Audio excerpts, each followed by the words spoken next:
सार नाम इब्राहिम सुल्तान अधम बलख बुखारे का बादशाह था। उसने घर त्याग दिया।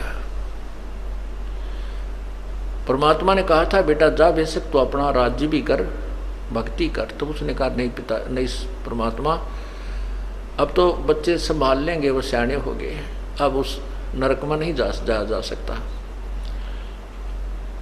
और मुझे अपनी लकड़ी तोड़ कर बेच करके मैं अपना व्यवस्था कर लूँगा। करना तो पड़ेगा काम, लेकिन यहाँ कर लूँगा, अपनी मजदूरी करके अपना पेट निर्वाह करके अपनी भक्ति करता रहूँगा। तो उसने ऐसा ही किया, एक झोपड़ी डाल ली, जंगल में लकड़ी तोड़ लावे बेच आओ बस बाजार में, और बैठ कर अपना 5-4 दिन उन खा ले, फिर एक दिन एक इठड़ी एक बंडल फिर तोड़ के डाल जावे। इस तरह अपनी भक्ति कर रहा था। प्रथम मंत्र दिया, फिर सतनाम दिया प्रभु ने, फिर सार नाम के लिए, क्योंकि सत्संग में सुनता रहता था, फिर कहा भाई सार भी दिया जाएगा, सार नाम के बिना मोक्ष नहीं हो सकता। तो वो सार नाम के लिए प्रार्थना करता था, प्रभु आपका दास सार नाम के योग्य हो गया हो तो देख ला प्रभु, कृपा करना आपके दास पर, बहुत अधीन हो गया था। परमात्मा ने कहा भी अवश्य बेटा, नाम जब तुम योग्य हो जाएगा अवश्य नाम देंगे। तो एक दिन प्रभु ने कहा भी तुमको सार नाम दिया जाएगा, आप ऐसे ऐसे उस दिन वहाँ आना हमारे पास आश्रम में या जैसे भी कोई स्थान निहित किया।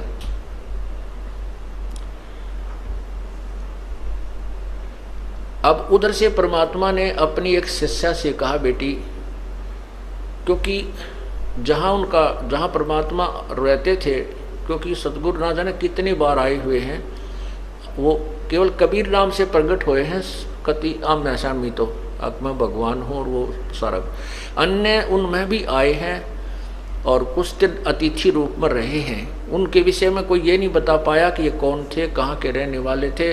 प्रश्न करा करते थे भी आप कौन हो, कहते संतों के बारे में ज़्यादा नहीं खोजबीन नहीं करनी चाहिए। इस तरह वो गुप्त रूप में काफ़ी समय तक 10, 20 वर्ष, 50 वर्ष कहीं रह जाते थे, फिर चले जाते थे, अपने अन्य रूप बना कर भी आते रहे। तो वो वहाँ एक आश्रम सा बनाकर प्रभु रहा करते थे, एक झोपड़ी सी डाल के। तो वहाँ बुलाया उनको के, और उसमें प्रवेश करने से पहले 5-4 मकान आते थे और वो एक ही गली थी उसमें एंट्री करने की, और उसमें 5-4 जो मकान थे उनमें से एक मकान अपने भगत का था।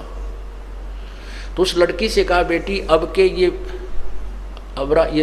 भगत आएगा सार नाम लेने के लिए, उस दिन बता दिया, उस दिन आना, क्योंकि वो गुरु वचन पर चलता था, भगत गुरु वचन पर चलते थे, उसी दिन आना था। परमात्मा ने कहा बेटी अब ये ऊपर से आए ना, यहाँ तेरे मकान के नीचे से गुजरे तो इसके ऊपर एक बाल्टी गारा के कीचड़ की, पेशाब पशु भैंसा का, पशुओं का, गायों का, बकरियां का गोबर गार मिलाकर इसके ऊपर ओझ दिए, ऊपर तक उलेट देना।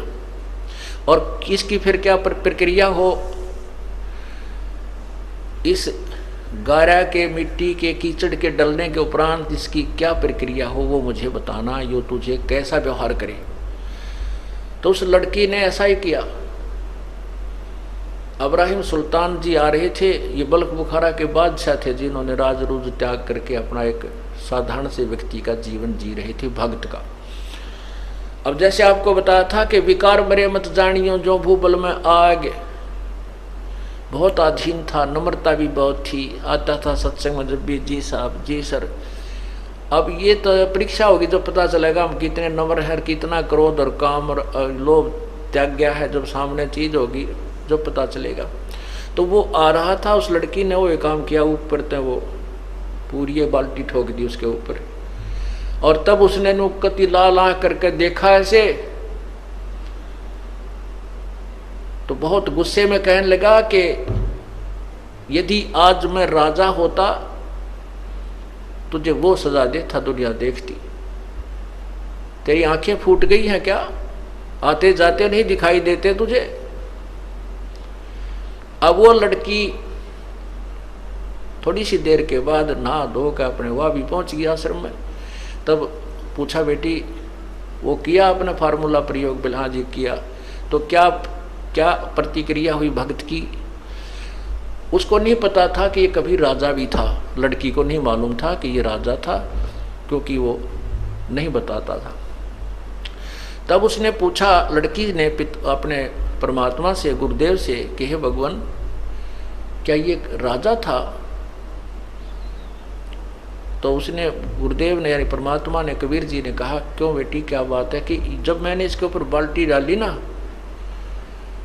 पानी का कीचड़ डाला, तो मेरे से खुद क्रोध में कहने लगा, यदि आज मैं राजा होता, अगर आज मैं राजगद्दी पर होता, राज्य ना छोड़ा होता, तो तुझे वो सजा देता और यहाँ संसार देखता। बेटा बेटी बस यही देखना चाहूँ था मैं, इसकी नब्ज देखना चाहता था, ये तीसरे नाम के योग्य हुआ है कि नहीं। ठीक है बेटी, राजा था ये, और बहुत बड़ा राजा था, इसने बहुत ही कुर्बानी की है।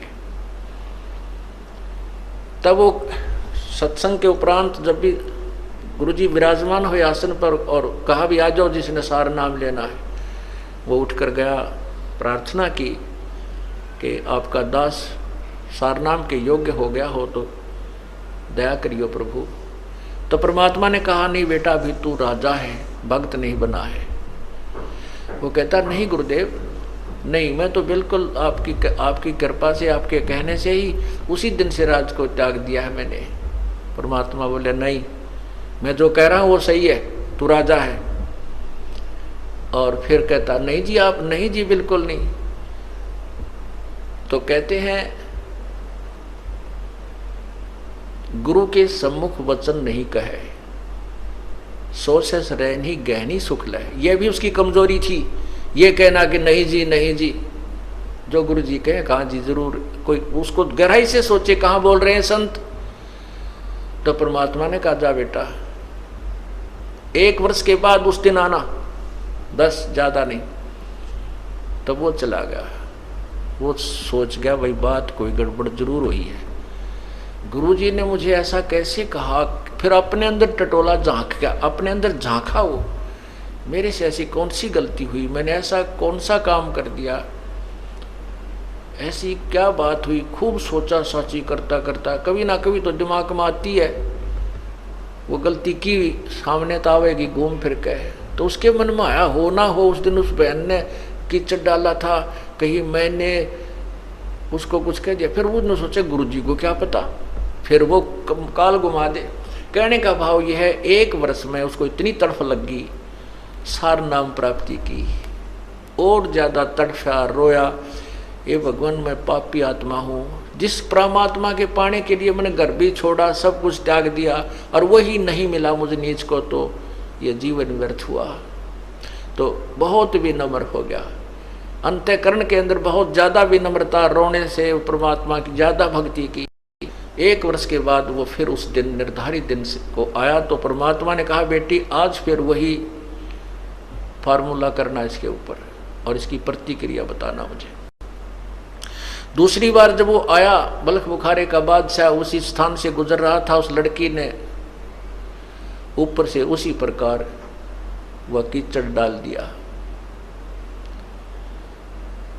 तब वो कहता है कि, तो वो लड़की कहती है, भाई साहब मैंने दिखे को नहीं, आप दिखाई नहीं दी, माफ करना, कौन हो आप, और मेरे से गलती होगी, माफ करना।